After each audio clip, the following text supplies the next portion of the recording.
Buenas noches, terrícolas. Esta noche te invito a apagar las luces, encender un ventilador para ese zumbido de fondo casi ceremonial y, sobre todo, a rendirte ante la gloriosa disfunción de los dioses griegos. Porque si crees que tu familia tiene problemas, espera conocer al panteón olímpico. Seres inmortales con poderes cósmicos, egos monumentales y la estabilidad emocional de una tormenta de verano. Y para comenzar este recorrido mitológico lleno de caos y carcajadas, no podemos hacer otra cosa que invocar al jefe de jefes, Zeus. Zeus, el CEO del caos. Zeus, dios del cielo, señor de los truenos y prueba viviente de que el poder absoluto te funde las neuronas. Hijo menor de Cronos y Rea, nació en un ambiente familiar encantador. Su padre tenía la sana costumbre de devorar a sus hijos para evitar que lo derrocaran. Paternidad ejemplar. Por suerte, Rea lo salvó cambiando al bebé Zeus por una roca envuelta en mantas. Spoiler.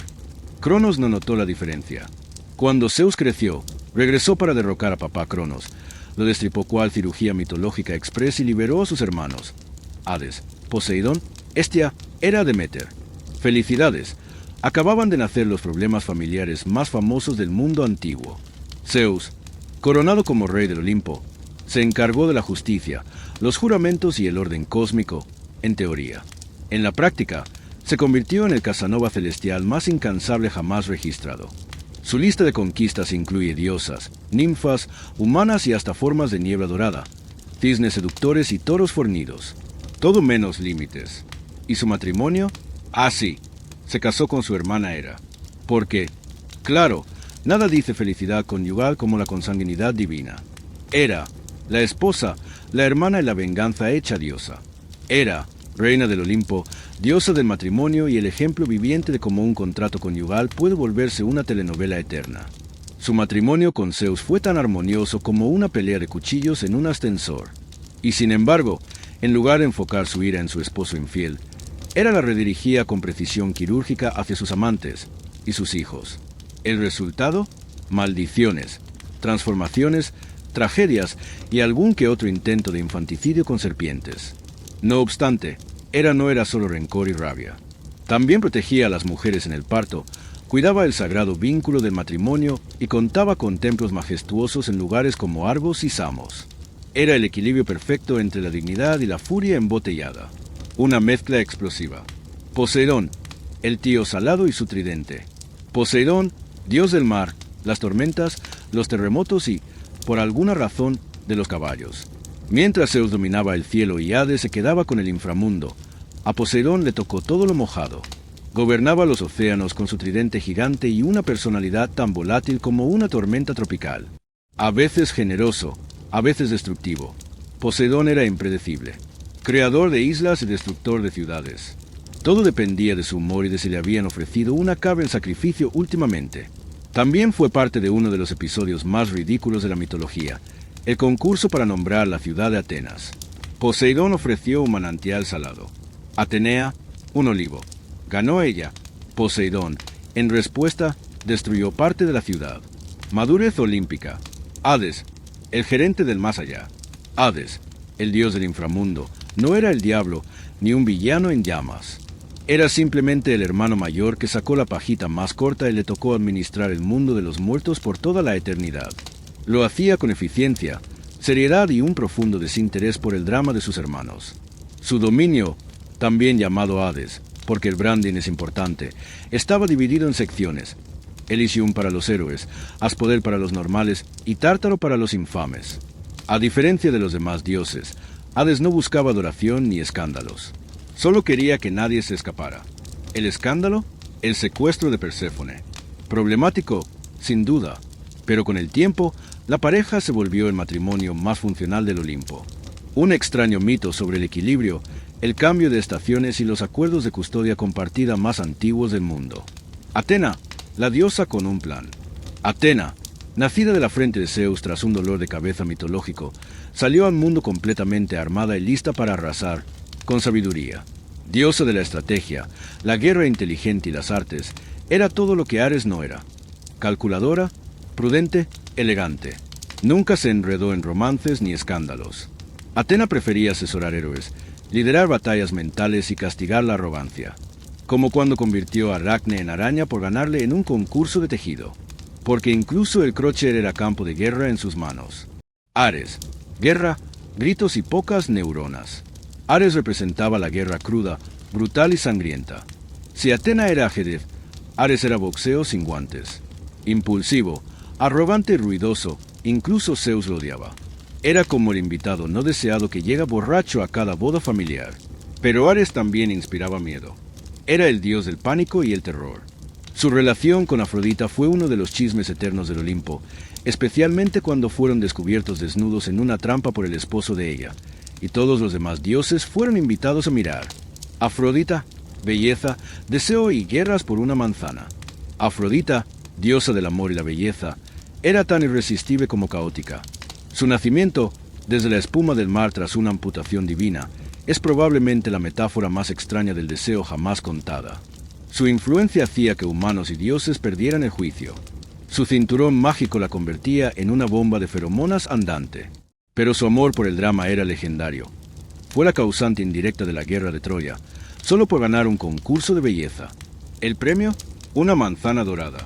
El precio, 10 años de muerte y destrucción. Hefesto, el dios obrero. Hefesto, dios del fuego y la forja, era el único que trabajaba de verdad. Rechazado por su madre por ser feo y lanzado del Olimpo, volvió años después con ingeniería vengativa. Un trono que atrapó a Hera. La liberó solo si le devolvían su lugar entre los dioses. Y funcionó. Forjó armas legendarias, templos y maravillas mágicas. Su esposa, Afrodita, le fue infiel, pero respondió con elegancia técnica, una red dorada que expuso el engaño ante todo el Olimpo. Pasivo-agresividad en su máxima expresión. Hermes, el multitasker divino. Hermes era el dios de los viajeros, comerciantes, ladrones y mensajeros. Literalmente nació, robó unas vacas, inventó la lira y regresó a su cuna en el mismo día. Caótico neutral. Siempre en movimiento, con sandalias aladas y una lengua rápida. Ayudaba a héroes, guiaba almas y gestionaba comercio. Y también crímenes menores. Era el dios de hazlo rápido, cobre en efectivo y corre antes de que pregunten. Deméter y Perséfone, madre tierra y la hija del cambio. Deméter, diosa de la agricultura, amaba a su hija Perséfone más que a nada. Cuando Hades la secuestró, Deméter paralizó el planeta. No más cosechas, no más comida. Un chantaje emocional a escala global. Resultado, acuerdo compartido. Perséfone pasaría medio año con su madre, primavera/verano, y medio con Hades, otoño/invierno. Así nacieron las estaciones. Perséfone, lejos de ser solo una víctima, se volvió una reina temida y respetada en el inframundo. Representaba el renacimiento y la aceptación de la dualidad. Flor y sombra, vida y muerte, madre e hija. Dionisio, vino, locura y teatro. Dionisio, dios del vino, el éxtasis y las decisiones cuestionables, nació tras la muerte de su madre mortal y una cesárea en el muslo de Zeus. Sí, del muslo. Llevaba el caos donde iba, seguido de sátiros, danzas y gente desnuda. Sus fiestas eran una mezcla de rave y culto religioso. Pero también era el protector de los marginados, el arte, el teatro y los que necesitaban escapar de su dolor. Era risa y locura, vino y duelo, el dios del descontrol, pero también de la catarsis emocional. Artemisa, la cazadora independiente. Artemisa, hermana gemela de Apolo, nació y ayudó a su madre a dar a luz a su hermano. Desde ese momento, dijo, no gracias al drama amoroso. Diosa del bosque, la caza y la virginidad elegida, vivía lejos del Olimpo, entre lobos, flechas y cero tolerancia. Era la protectora de niñas, animales y todo lo salvaje. Si rompías su código, no vivías para contarlo. Ella no necesitaba gritar. Brillaba con la luz silenciosa de la luna. Apolo, luz, música y expectativas altas. Apolo no era solo el dios del sol. Era la encarnación del ideal griego, joven, hermoso, talentoso hasta lo imposible. En él no bastaba un solo don. Conducía el carro solar por el cielo cada día, llenando el mundo de luz. Tocaba la lira con maestría divina, capaz de calmar monstruos o conmover corazones humanos. Lanzaba flechas con precisión mortal, tanto para castigar como para curar. Recitaba poesía con voz de cristal y dictaba profecías desde el oráculo de Delfos, donde su aliento se filtraba entre sacerdotisas en trance. Era el hermano gemelo de Artemisa, pero sus naturalezas eran opuestas como el sol y la luna. Donde ella era caza y silencio, él era música y exposición. ¿Brillaba? Sí, Pero ese brillo exigía perfección, tanto de él como de los demás. Era el dios de la medida, de la simetría, de la forma sin error. Y esa perfección externa ocultaba una sensibilidad profunda, que rozaba a veces lo inseguro. Porque si Apolo era luz, también conocía sus sombras. Sus historias de amor lo mostraban con un corazón apasionado y un ego incapaz de aceptar el rechazo. Dafne, la ninfa libre, prefirió convertirse en árbol antes que caer en sus brazos. Jacinto, el joven bello a quien amó con devoción, murió por un accidente durante un juego, y del dolor de Apolo nació la flor que lleva su nombre. Cada amor que tocaba terminaba marcado por la tragedia, y sin embargo, el mundo lo adoraba. Inspiraba oráculos, regía la medicina, guiaba a los artistas, y mantenía el equilibrio entre lo divino y lo humano. Su luz no solo iluminaba, también exigía. Esperaba que lo vieran como modelo, el ejemplo, el arquetipo de lo que debía ser. Y en esa exigencia, Apolo a veces se volvía intransigente, incluso cruel. Porque nada duele más a quien brilla que no ser reconocido. Era, en última instancia, el dios que representaba lo que todos quieren alcanzar: talento, belleza, influencia. Pero también el precio de esa imagen: la presión constante, el miedo a fallar, el dolor de amar sin ser correspondido. Hestia, la diosa que no armaba escándalos. Y por último, pero no menos importante, Hestia, diosa del hogar, la paz y el fuego sagrado. Nunca causó conflictos, nunca protagonizó escándalos, rechazó un trono para mantener la armonía. Era la diosa que mantenía el fuego encendido en cada hogar y templo. La primera en ser adorada, la última en ser olvidada. Representaba la estabilidad en un mundo de dioses explosivos. Historia 2. Eros y Psique, el viaje del alma a través del amor y el dolor. Antes de que Psique pudiera pronunciar la palabra diosa, ya la comparaban con una. Desde su infancia, su belleza era tal que los pueblos enteros olvidaron cómo se rezaba a Afrodita. Las estatuas de la diosa comenzaron a cubrirse de polvo mientras peregrinos caminaban días solo para verla pasar. Pero lo que todos adoraban en ella era justo lo que la condenaba. No era amor lo que recibía, era adoración vacía. Nadie se atrevía a acercarse, a tocar su mano o declararle afecto sincero. La trataban como a una reliquia viviente, hermosa, sí, pero intocable. A su alrededor, los hombres se convertían en estatuas, petrificados por su belleza, incapaces de ver más allá de su piel. Incluso su familia, aunque orgullosa, comenzó a inquietarse. Sus hermanas se habían casado, habían construido hogares con hombres reales. Psique, en cambio, vivía sola entre suspiros y silencios. Y en ese silencio, donde no cabían los halagos ni los rezos vacíos, creció una semilla, la tristeza de una joven amada por todos pero amada por nadie. La ira de la diosa. Afrodita, diosa del deseo, del placer, del reflejo que enloquece, no estaba dispuesta a tolerar competencia. No cuando sus templos quedaban vacíos, no cuando los altares ya no ardían en su nombre. Ver a los mortales arrodillarse ante una muchacha de carne y hueso como si fuera una encarnación de ella misma fue más que una ofensa. Fue una traición. Y Afrodita no olvidaba las traiciones. Con voz de hielo llamó a su hijo, Eros, el dios del amor, pero no del amor sereno, sino del otro, el que desgarra y transforma. Él era el portador del caos disfrazado de flecha. Sus disparos habían torcido imperios, derribado reyes, enfrentado enemigos. Y esa noche, Afrodita le dio una orden: haz que Psique se enamore del ser más horrendo que pise la tierra, un monstruo que ni los gusanos aceptarían en su lecho.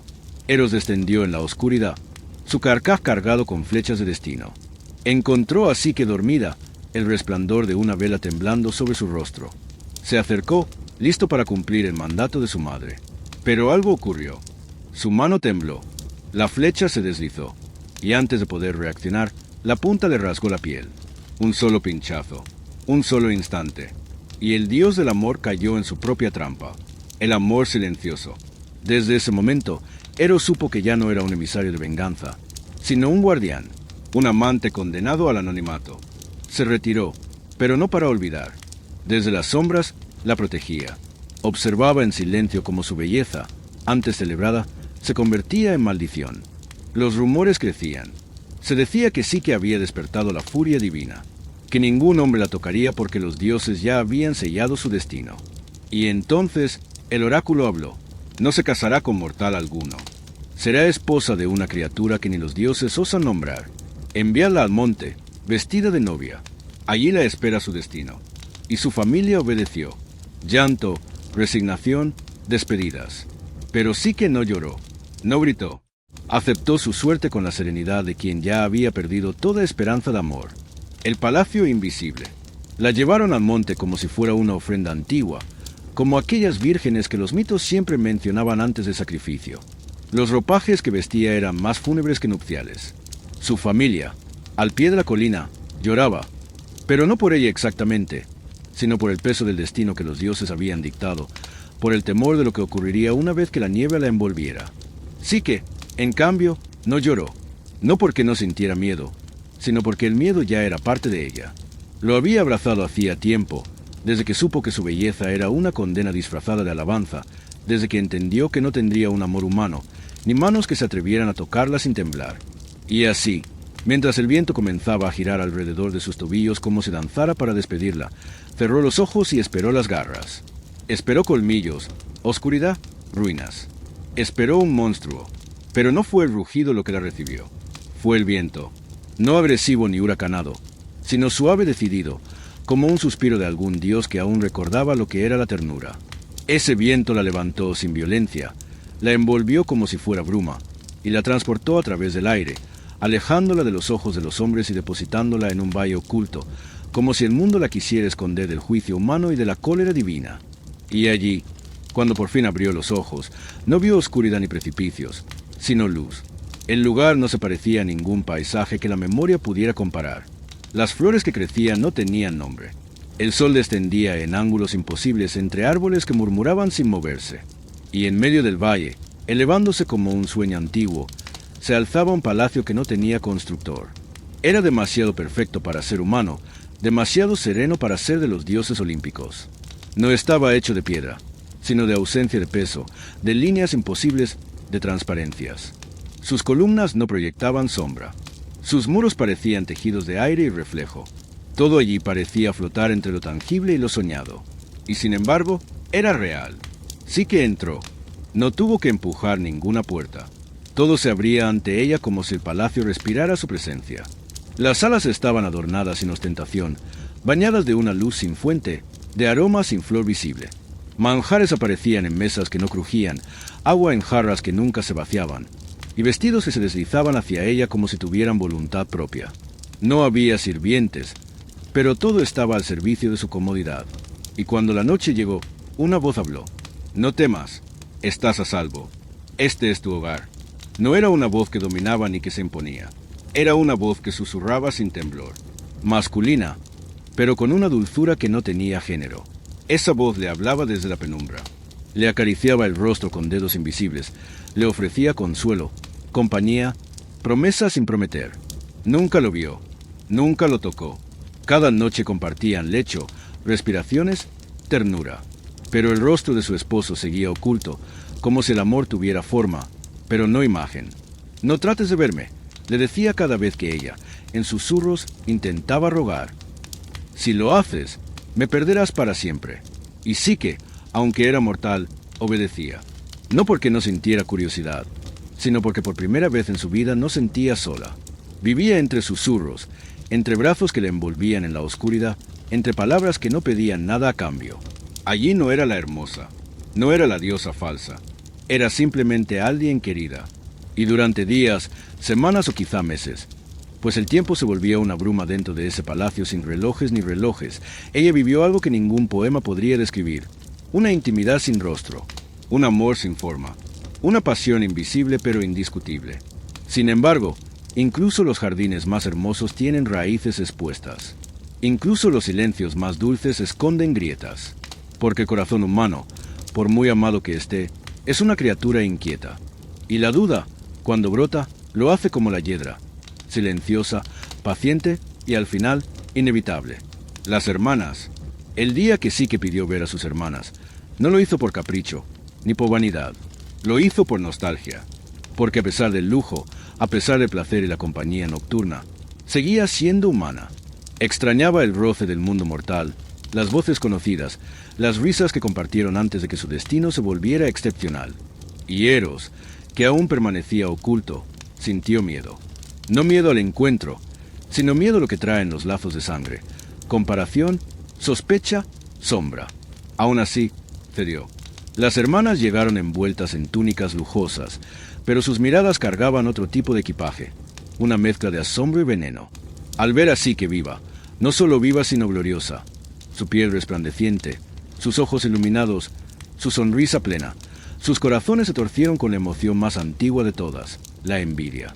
Fingieron alegría, se abrazaron, elogiaron, pero sus palabras eran cuchillos envueltos en terciopelo. ¿Nunca lo has visto?, preguntaron con la dulzura falsa de las serpientes. Nunca, respondió Psique, serena, como quien no necesita pruebas cuando ama de verdad. Pero ellas sabían lo que hacían. ¿Y si se esconde porque se avergüenza de sí mismo?, insinuó una. ¿Y si es un monstruo disfrazado con palabras? ¿Y si tú, pobre hermana, estás enamorada de una sombra?, dijo la otra. ¿Y si se ríe de ti en la oscuridad? Plantaron la semilla, no con agresión, sino con ternura aparente. Y antes de marcharse, dejaron el último dardo envuelto en preocupación. Toma una lámpara, una sola noche. Míralo, si es amor verdadero. ¿Qué daño puede hacer la verdad? Y se marcharon satisfechas, porque sabían que, en el corazón de toda mujer enamorada, vive una batalla entre la fe y el miedo. Y ellas acababan de inclinar la balanza. Esa noche, el palacio estaba tan silencioso como siempre. Pero algo había cambiado. Psique, acostada en el lecho invisible, sentía que su respiración no era suficiente para calmar el torbellino que se alzaba dentro. No era odio, no era rabia, era hambre de certeza. Era el susurro de una voz ajena que había despertado a otra interior. Y mientras su esposo dormía, perfecto en la oscuridad, la duda crecía, no como un trueno, sino como una gota persistente, un pensamiento que no la dejaba dormir. ¿Es amor, si vive oculto? ¿Es confianza, si niega el rostro? ¿Y si todo esto es una ilusión construida por quien juega con mi anhelo? Y entonces tomó la lámpara, la encendió, y el mundo cambió para siempre. La luz que rompió el hechizo. Aquella noche, el silencio no era un mero vacío entre sonidos, era una presencia tangible. Se filtraba entre los pliegues de las cortinas, se enroscaba alrededor de cada columna del palacio invisible y pesaba sobre el corazón de Psique con la densidad de una pregunta sin respuesta. Cada respiración suya era una súplica muda, cada latido un tambor que marcaba el paso hacia la transgresión. Acostada en la vasta cama de seda, envuelta en caricias que no venían acompañadas de rostros, sentía como el amor que había construido comenzaba a erosionarse no por desdén, sino por incertidumbre. Porque el amor, cuando crece sin ojos, puede florecer o marchitarse dependiendo del alimento que le dé el alma, confianza o temor. Y en Psique, esa noche, ambas semillas crecían a la vez. La lámpara, oculta hasta entonces, esperó en la sombra como un cómplice. Su metal brillaba tenuemente como si supiera que estaba a punto de traicionar el acuerdo más delicado que una humana podía hacer con lo divino. Psique se deslizó fuera del lecho sin hacer un solo ruido. Sus pies, desnudos sobre mármol cálido, avanzaban con el paso de alguien que no quiere ver, pero necesita saber. Y al acercarse a la figura que dormía, sintió como el mundo se detenía. El tiempo ya no corría, el aire no se movía, ni siquiera los pensamientos sabían si continuar. Encendió la llama, y la verdad emergió con la claridad de un relámpago silencioso. No había un monstruo, no había deformidad, no había sombra esperando devorarla. Había belleza, una belleza que no era solo física, sino cósmica, dolorosamente humana y al mismo tiempo imposible de poseer. El cuerpo frente a ella era el de un joven de luz, de carne dorada y alas tan suaves como los primeros rayos del amanecer en los valles griegos. El rostro sereno, la respiración pausada, los labios curvados por un sueño que probablemente la contenía. Eros, el dios del amor, el esposo sin rostro, el amante de la noche, el hijo de la diosa a la que había desafiado el mundo entero. Y entonces ocurrió. El destino, que muchas veces espera en las esquinas más pequeñas, eligió aquel instante para intervenir con su crueldad habitual. Una gota de aceite, ardiente como el remordimiento, cayó desde la lámpara temblorosa. Fue solo un instante, pero el dolor despertó al dios. Sus ojos se abrieron como dos lunas heridas, y la sorpresa dio paso al desgarro. No gritó, no destruyó, solo susurró, como quien se ahoga. Rompiste tu promesa. Su voz no era un castigo, era una plegaria desgarrada. Un niño y un dios hablando al mismo tiempo, porque lo que dolía no era el dolor físico, sino la herida y la confianza. Y sin esperar respuesta, sin acusación mayor, se desvaneció. El palacio, aquel paraíso invisible tejido con la magia del amor secreto, se derrumbó como un castillo de niebla ante el sol. Las columnas se disolvieron, los jardines se marchitaron, las fuentes se secaron. Psique quedó de pie, sola, temblorosa, con la lámpara aún encendida en la mano, bajo la noche más oscura que había conocido. No una noche de cielo, sino una noche interior, aquella en la que el alma se pregunta si alguna vez volverá a ver la luz. Las pruebas del alma. Desde aquel momento, Psique no tuvo más techo que el cielo, ni más compañía que la culpa. Caminó sin rumbo, sin palabras, sin más propósito que encontrar al ser que había perdido por desconfianza. Atravesó bosques dormidos, ríos que susurraban su nombre, montañas que la miraban en silencio.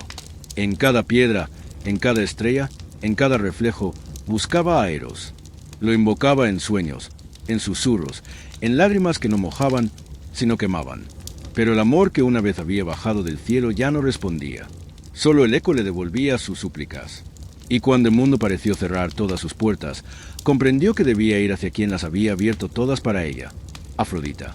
Era hacia la diosa del deseo, la madre celosa, el origen de su desgracia, a quien debía enfrentarse si quería siquiera una oportunidad de redención. Fue a su templo no con armas ni palabras altivas, sino con el corazón desnudo y la voz hecha cenizas. Afrodita, al verla, sonrió con una crueldad contenida. ¿Vienes por él?, dijo, como si no supiera la respuesta. Entonces demuéstrame que lo mereces. Y así comenzaron las pruebas. No eran castigos físicos, eran desafíos al alma, a la paciencia, al temple de alguien que había conocido el amor, pero no su precio.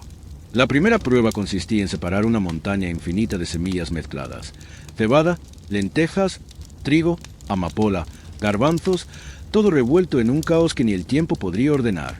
Se le dio un día. Psique, sin protestar, se arrodilló y comenzó.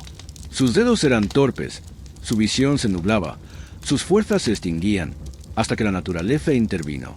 Un ejército de hormigas, pequeñas y organizadas, surgió de la tierra, hijas de Deméter, sensibles al esfuerzo de una mujer movida por amor. Ellas, sin pedir nada, realizaron la tarea imposible. Y al caer la noche, Afrodita, al ver el orden perfecto, frunció los labios. No lo dijo, pero lo pensó. Primera no significa última. La segunda prueba la enfrentó a los carneros dorados, bestias sagradas que vagaban por los campos con ojos de locura y pezuñas letales. La orden era sencilla: traer un puñado de su lana. Pero en pleno día, acercarse a ellos significaba la muerte. Psique se escondió entre los juncos, sintiendo que esta vez sí sería el final. Hasta que el río habló. Una voz suave, apenas un murmullo, surgió del agua. Era un espíritu antiguo, un susurro de piedad. Espera el crepúsculo. Cuando el sol caiga, ellos descansan. Recoge la lana de los arbustos donde se engancha. Vive. Y así lo hizo, y vivió. La tercera prueba era una burla. Traer agua del río Estigia, el mismo que separa al mundo de los vivos de los muertos. Sus aguas eran veneno para los humanos. Psique llegó al acantilado y sintió por primera vez que su cuerpo era una cárcel. No había forma de bajar, ni de tocar, ni de sobrevivir. Pero los dioses no siempre son sordos. Zeus, desde su trono, envió a su águila dorada. Majestuosa, la criatura descendió, tomó la vasija y, como si el tiempo se inclinara ante ella, regresó con el líquido prohibido. Psique lo sostuvo como quien lleva la esperanza entre las manos. Y aún quedaba una prueba más, la definitiva: viajar al inframundo, pedirle a Perséfone, reina de los muertos, una caja que contenía su belleza. No para sí, sino para Afrodita, que alegaba sentirse agotada. Psique, sin vacilar, descendió por la grieta que conectaba los mundos. Con 2 monedas para Caronte y pan para Cerbero, cruzó los umbrales de la muerte. Perséfone, al verla, no se burló. Le dio la caja y una advertencia: no la abras, no es para ti. Psique emprendió el regreso, pero la tentación la envolvió como un perfume sutil. Y si al abrirla encontraba no castigo, sino salvación, y si esa belleza era lo único que le faltaba para recuperar a Eros, ¿no merecía ella, después de tanto sufrimiento, un poco de luz? Y entonces lo hizo. Abrió la caja, y la oscuridad, en forma de sueño profundo y absoluto, la envolvió sin violencia, pero sin retorno. Su cuerpo cayó al borde del mundo, como un susurro que se apaga. Y así, por segunda vez, sí que quedó atrapada entre la vida y la muerte. Pero esta vez, no por la duda, sino por el deseo de merecer el amor. El beso que despierta. Sí que yacía tendida sobre la hierba, en el umbral entre los mundos, envuelta en un letargo que no era vida ni muerte, sino una especie de vacío suspendido, una pausa eterna dictada por los dioses.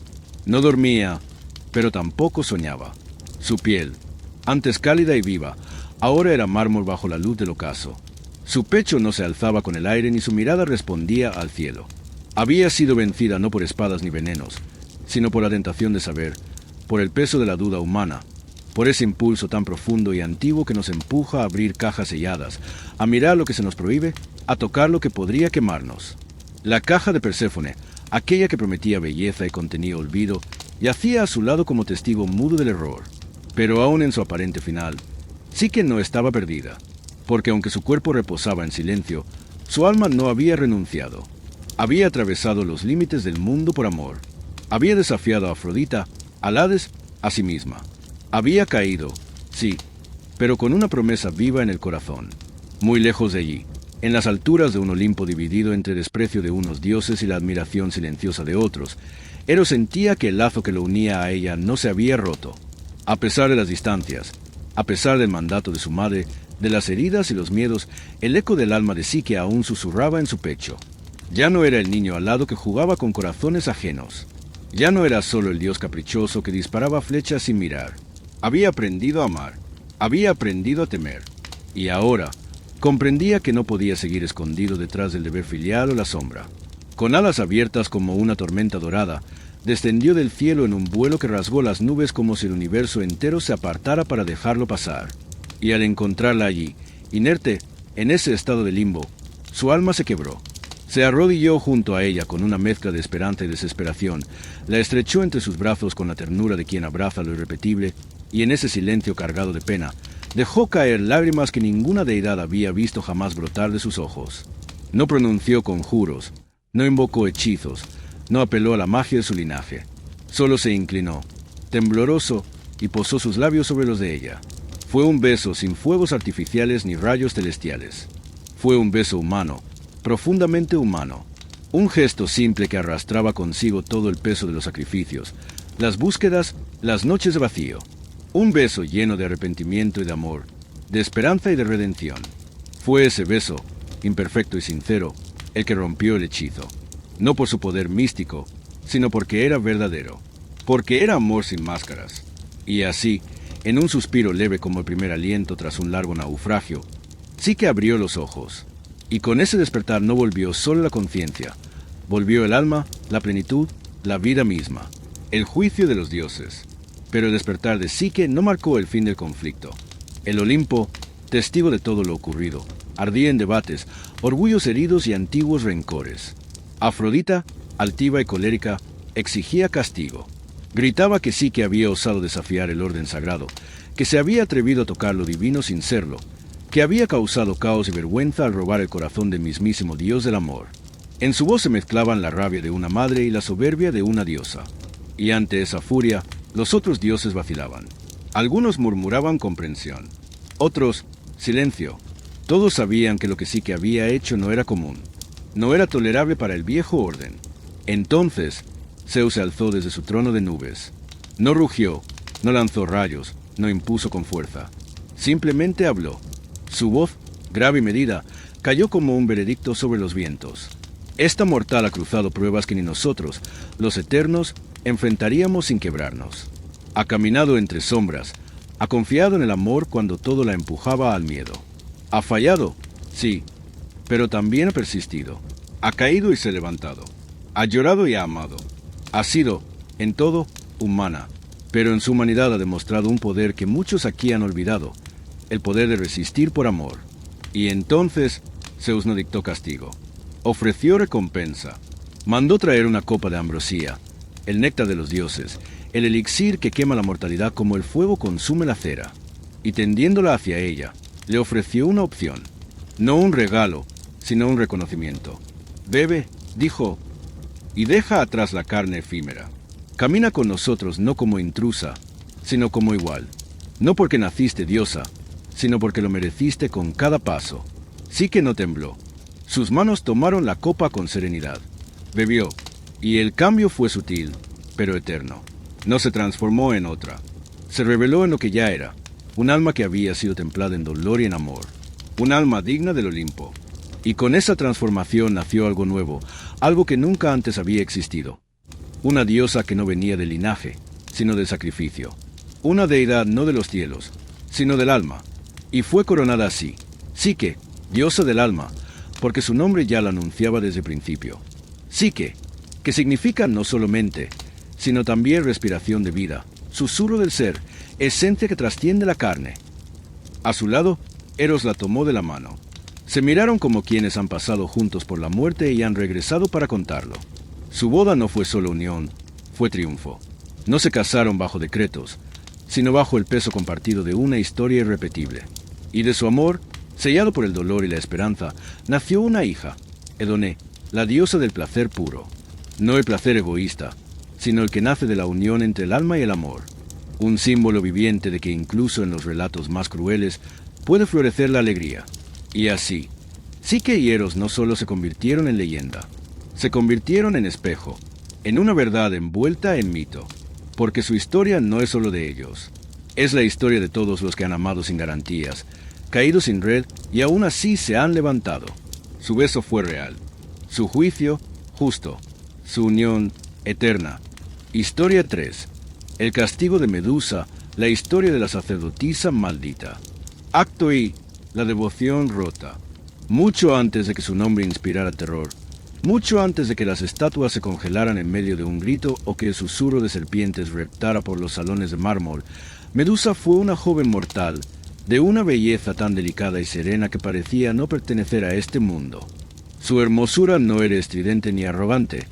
Era una presencia suave, casi inadvertida, como la luz que se filtra entre columnas al amanecer o el reflejo del mar antes de que comience la tormenta. Nació en una época donde los monstruos eran adorados y temidos a partes iguales, una era en que lo divino y lo salvaje caminaban juntos. Sus hermanas, Esteno y Euríale, eran criaturas eternas, fieras y temibles por nacimiento. Pero Medusa era diferente. Era la única mortal entre ellas. Y quizás precisamente por eso, por su vulnerabilidad, por su destino finito, se convertía en algo aún más precioso, algo que podía perderse. Medusa no ansiaba tronos ni pretendientes, no buscaba coronas ni manoseos de dioses aburridos. Desde muy joven eligió un camino extraño para una mujer dotada de tanta belleza, el de la devoción. Se consagró al servicio de Atenea, la diosa de la sabiduría, la estrategia y la pureza. En el templo elevado sobre los acantilados, donde el viento traía el canto de las olas y el mármol blanco parecía respirar luz, Medusa encontró su lugar, no como símbolo de deseo, sino como guardiana de silencio. Allí barrió los suelos con esmero, encendió incienso antes del amanecer y recitó oraciones que no pedían nada, solo ofrecían. Su voz era un susurro ritual, su cuerpo una herramienta del culto, y su alma un reflejo de aquella diosa que admiraban no como superior, sino como ideal.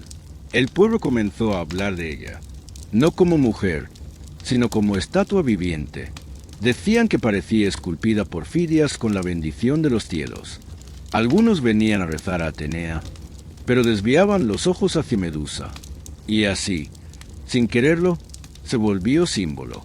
Un rostro que se recordaba más que los héroes, una silueta que muchos deseaban contemplar, pero ninguno se atrevía a tocar, porque ella se mantenía aparte, intocable, pura, y eso, en un mundo de dioses con apetitos voraces, era un reto silencioso, porque la belleza, incluso en un templo, nunca está a salvo. Y el peligro, como siempre, vino del Olimpo, no de las alturas de la sabiduría, sino de las profundidades de la ambición, porque el deseo divino no se parece al deseo humano. No pregunta, no espera, no concede. Poseidón, el señor de los mares, de las tempestades y los abismos, puso los ojos en ella, no porque la amara, no porque la quisiera, sino porque estaba fuera de su alcance. Y para un dios, nada fuera del alcance puede ser tolerado por mucho tiempo. Acto 2. la maldición injusta. Aquella tarde el mar estaba en silencio, demasiado en silencio, como si se preparara para contener la respiración ante un crimen. El templo de Atenea estaba vacío de fieles, lleno solo del murmullo del incienso que flotaba como niebla sobre las columnas. Medusa, sola, barría el atrio con calma. No sabía que el destino había comenzado a escribir su sentencia. Poseidón no anunció su llegada. Los dioses no llaman a las puertas. Surgió como una ola silenciosa desde el umbral, dejando tras de sí un rastro de agua salada que profanaba los mosaicos. No traía su tridente, pero sí su hambre. No habló, no suplicó. Solo la observó con ese tipo de deseo que confunde lo sagrado con lo poseíble. Medusa intentó huir. Llamó a su diosa con la voz de quien suplica salvación. Pero los templos no fueron hechos para escapar. Y Atenea no respondió. En aquel suelo consagrado a la razón y la pureza, el dios del mar torció el orden del mundo. Lo que sucedió no fue deseo ni pasión. Fue violencia. Fue una invasión. Un ultraje al cuerpo y a la fe. Y cuando terminó, Poseidón desapareció como había llegado, dejando tras de sí el eco de un silencio nuevo. Un silencio ensangrentado. Medusa, rota, se arrastró hasta el pedestal de Atenea. No lloraba ya, solo temblaba. Esperaba justicia. Esperaba que la diosa que había servido sin preguntas viniera a protegerla, a sostenerla. Pero los dioses no son humanos, y la justicia divina es más castigo que consuelo. Cuando Atenea regresó al templo y vio las marcas, el agua salada en el suelo, el aroma a violación, su ira fue inmediata, pero no contra Poseidón, nunca contra otro dios. Su furia cayó sobre la mortal, no porque Medusa hubiera fallado, sino porque su sola existencia recordaba que incluso en los lugares más puros, lo impuro podía entrar, y los templos no perdonan los reflejos rotos. Atenea no gritó, no necesitó, caminó hacia Medusa, la obligó a levantar el rostro, y con una sola mirada dictó su condena. Has traído la vergüenza a mi casa. Que el mundo vea lo que ocurre cuando la belleza desafía a los dioses. Y con un gesto selló el destino. El cabello de Medusa se alzó como si el viento gritara en sus raíces. Se retorció, se fragmentó, y luego se transformó en serpientes vivas, siseantes, guardianas crueles de una cabeza que ya no era suya. Sus ojos, antes llenos de fe, de ternura, se endurecieron en piedra viviente. Ya no miraban, condenaban. Cualquier alma que cruzara su mirada sería petrificada al instante. No enemigos, no agresores, todos. Medusa quiso llorar, pero sus lágrimas se evaporaron antes de caer. Quiso gritar, pero su voz era ahora un aullido sin forma. Su reflejo se rompió en todos los espejos. Su humanidad se quebró. Y Atenea, fría, giró sobre sus talones. No hubo juicio, no hubo defensa. Solo una diosa que se negaba a cargar con la culpa y una muchacha que había confiado demasiado. Acto 3. El exilio de la mirada. Medusa no fue ejecutada. Fue arrojada, expulsada, borrada del mundo que la había venerado. Sus pies cruzaron el umbral del templo por última vez, ya no como sacerdotisa, sino como paria. Su rostro, que antes era una oración viva, ahora era un castigo. Su mirada convertía en piedra no solo a los culpables, sino a cualquiera lo bastante valiente o desafortunado para cruzar su camino. Los caminos la evitaban. El aire mismo parecía huir de su paso. Donde antes había flores, ahora había estatuas. Donde había plegarias, ahora había silencio. Caminó durante días, semanas, a veces meses. Nadie le ofrecía refugio. Nadie quería oír su versión. Era más fácil creer en el monstruo que en la muchacha traicionada. Terminó refugiándose en una isla perdida, más allá de los mapas. Allí, en una cueva entre riscos y viento, comenzó una nueva existencia.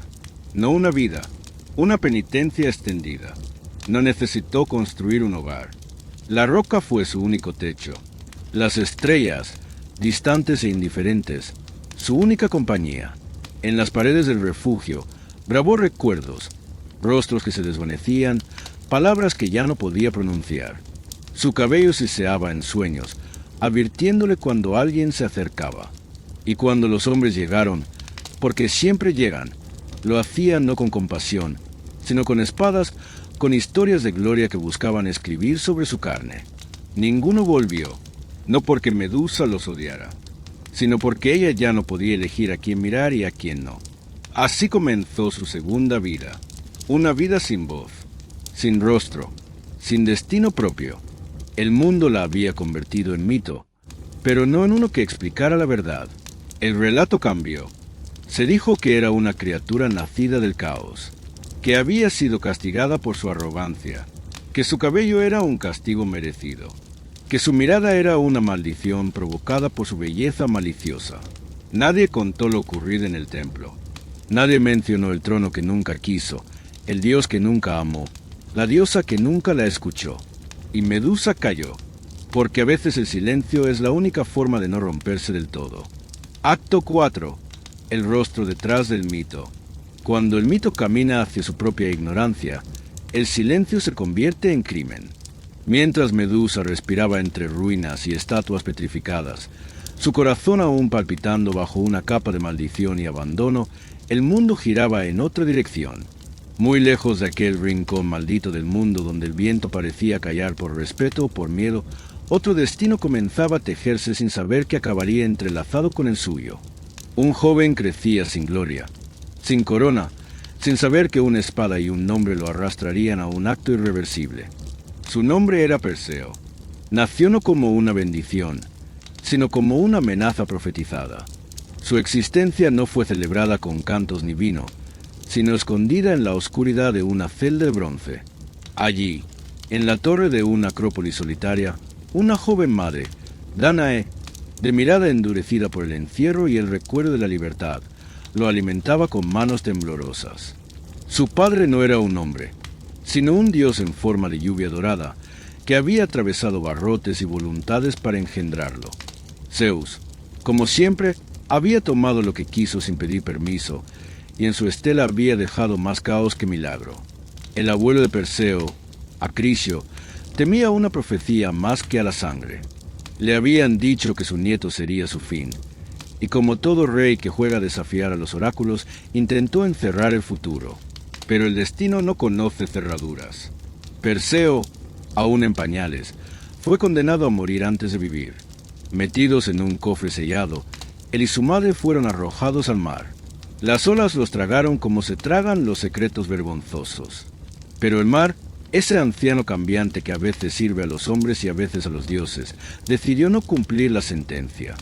En lugar de la muerte, los llevó a un pequeño rincón de costa desconocida, donde un pescador llamado Dictys los encontró entre espuma y madera rota. Allí, Danae volvió a respirar como mujer libre, y Perseo creció con el salitre en la piel y la pobreza como escudo.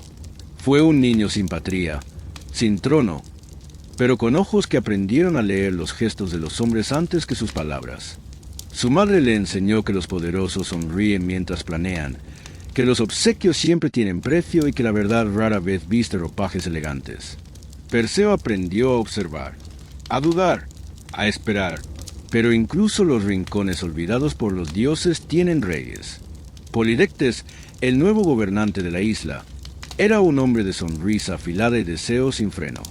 Vio en Danae no una mujer, sino una conquista, y en Perseo un estorbo. No lo desafió con espadas ni grilletes. Usó algo más eficaz, la cortesía venenosa. En un banquete organizado para burlarse de la pobreza, exigió que todos ofrecieran regalos. A Perseo, sin fortuna ni poder, le pidió algo imposible con la voz de quien ya se siente vencedor. «Tráeme la cabeza de Medusa». Rieron todos. Era una orden disfrazada de juego, una forma de deshacerse del muchacho sin mancharse las manos. Nadie regresaba del exilio de la Gorgona. Nadie. Pero Perseo aceptó, no por valentía, sino por la furia muda que sienten los jóvenes cuando se burlan de su madre. Por orgullo, por no saber aún que el mundo castiga más a los que obedecen que a los que se rebelan. Y entonces ocurrió lo inesperado. Atenea, diosa de la estrategia y del juicio, aquella que había maldecido a Medusa siglos atrás, lo observó desde lo alto. ¿Sintió culpa? ¿Deseó corregir un error? ¿O simplemente movía piezas en un tablero más vasto que cualquier corazón humano? Sea como fuere, decidió ayudar. Le entregó herramientas. Pero no verdad. Le dio un escudo de bronce bruñido, tan pulido que podía reflejar la realidad sin distorsión.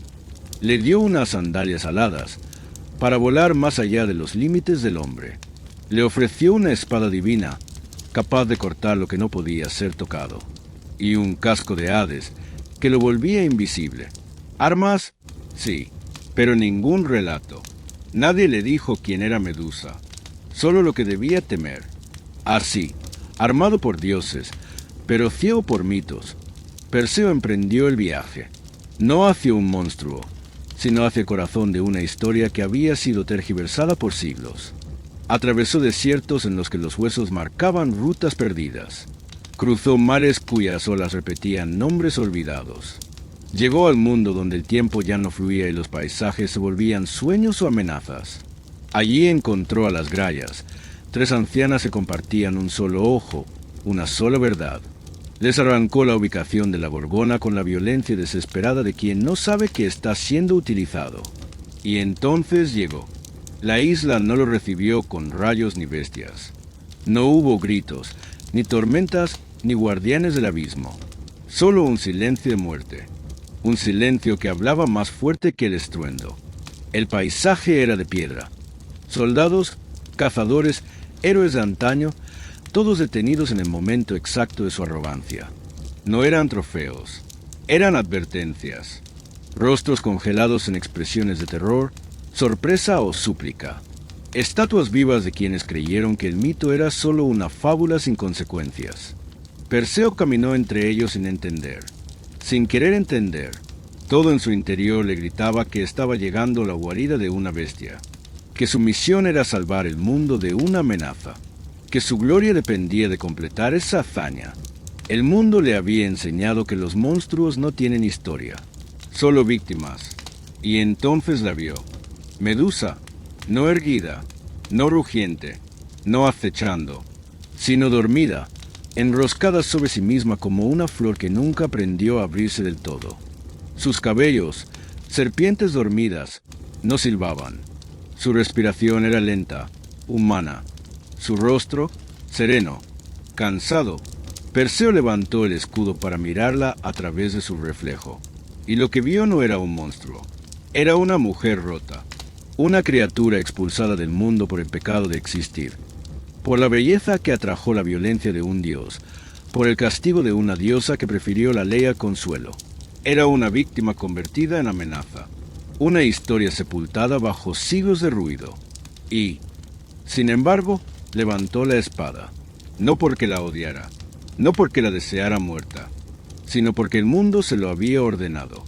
Porque ningún dios le ofreció otra versión. Porque toda su educación fue un canto a la obediencia disfrazada de destino. Y en un solo golpe, el filo trazó un arco entre lo irrecuperable y lo eterno. La cabeza de Medusa cayó. Su sangre brotó, y con ella nació Pegaso, el caballo alado, como si el universo aún intentara concederle poesía a lo trágico. El cuerpo quedó atrás, sin defensa, sin nombre ya, solo un símbolo, una reliquia arrancada de sí misma. Perseo huyó, no por cobardía, sino porque no entendía lo que había hecho. El mundo lo celebraría como héroe. Atenea exhibiría la cabeza como arma. Polidectes moriría petrificado, y las canciones hablarían de gloria. Pero ninguna voz contaría lo que él vio en aquel reflejo, la tristeza infinita de una mujer convertida en advertencia. Porque al levantar la espada, Perseo no mató un monstruo, mató una oportunidad, la última posibilidad de escuchar una historia que el mundo prefirió enterrar. Y así, el mito siguió respirando, pero con una verdad incompleta. Acto V, la eternidad que ve. El cuerpo de Medusa quedó atrás, pero su cabeza, aún con vida, fue encerrada en un saco encantado. Su mirada, capaz de petrificar incluso en la muerte, no se extinguió. Fue Perseo quien la cargó como trofeo, sin comprender del todo que llevaba consigo. No una victoria, sino una herida con rostro.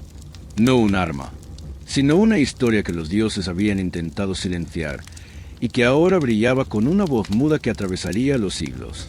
Volvió a su tierra convertida en leyenda. Usó la cabeza de Medusa para derrotar al rey que había humillado a su madre, convirtiéndolo en piedra.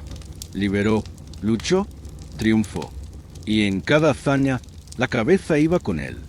Se convirtió en su talismán, su garantía de poder. La llevaba colgando, como si el rostro de Medusa fuera suyo por derecho.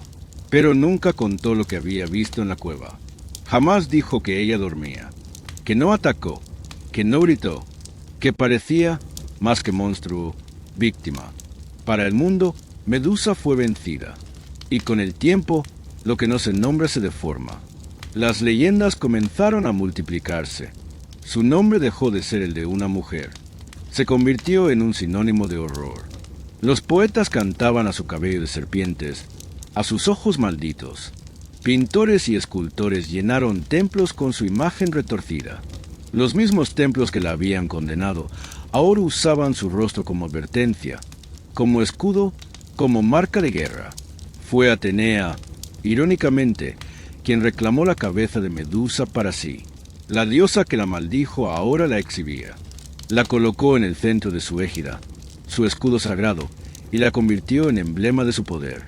No como homenaje, no como perdón, sino como símbolo.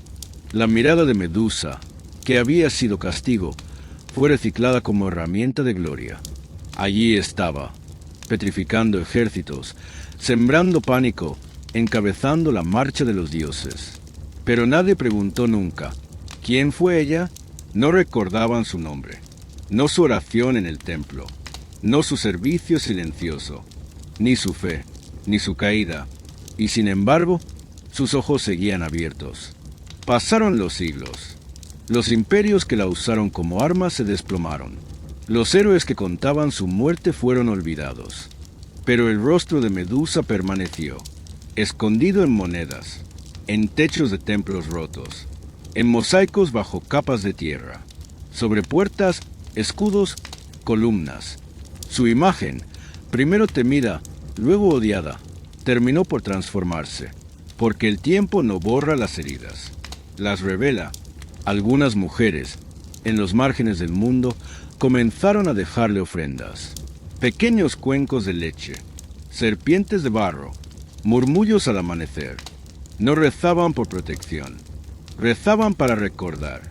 Comenzaron a llamarla no monstruo, sino guardiana, no símbolo de horror, sino de advertencia. La que protege a las que no tienen voz, la que castiga con la mirada a los que abusan sin rendir cuentas, la que nunca pidió poder, pero fue convertida en fuerza. Y así, su mito se fracturó. Para los vencedores, siguió siendo Gorgona, la maldita. Para los otros, los que aún temblaban por lo que se les había arrebatado, fue redentora. Empezaron a pintarla no como fiera, sino como reina, no con rabia, sino con duelo. Sus serpientes ya no eran castigo, sino corona. Su silencio no era derrota, sino testimonio. En los ojos inmóviles de Medusa, la humanidad encontró un espejo que preguntaba sin hablar, ¿quién era el verdadero monstruo? Y así, Medusa siguió viendo. Vio cómo las mujeres eran nombradas culpables de su sufrimiento. Vio cómo los hombres con armadura eran celebrados por matar lo que no entendían. Vio cómo se borraba la compasión de los libros y se tatuaban los mitos con tinta de conveniencia. Pero también vio cómo, con el paso de los siglos, surgían nuevas voces. Voces que no aceptaban el cuento sin mirar dentro. Voces que se detenían frente a su imagen y se atrevían a preguntar, ¿y si su historia nunca fue contada del todo? Esas voces comenzaron a escribir, a crear arte, a levantar a Medusa del suelo donde la habían dejado. No como mártir, no como diosa, sino como algo más poderoso, una memoria viva, un símbolo que ya no pertenecía a los dioses, ni a los héroes, ni a los templos. Un símbolo que ahora hablaba de justicia, de heridas que no se cerraron, de miradas que aún pesan. Hoy, Medusa vive en el umbral entre el miedo y la verdad, cada vez que alguien cuestiona un relato oficial, Cada vez que alguien dice, eso no fue culpa suya. Cada vez que una mujer mira sin bajar los ojos. Cada vez que alguien convierte el dolor en fuerza. Medusa parpadea en algún rincón de la historia. No para convertir en piedra, sino para que nadie más tenga que arrodillarse sola frente a un altar que no la escuchó.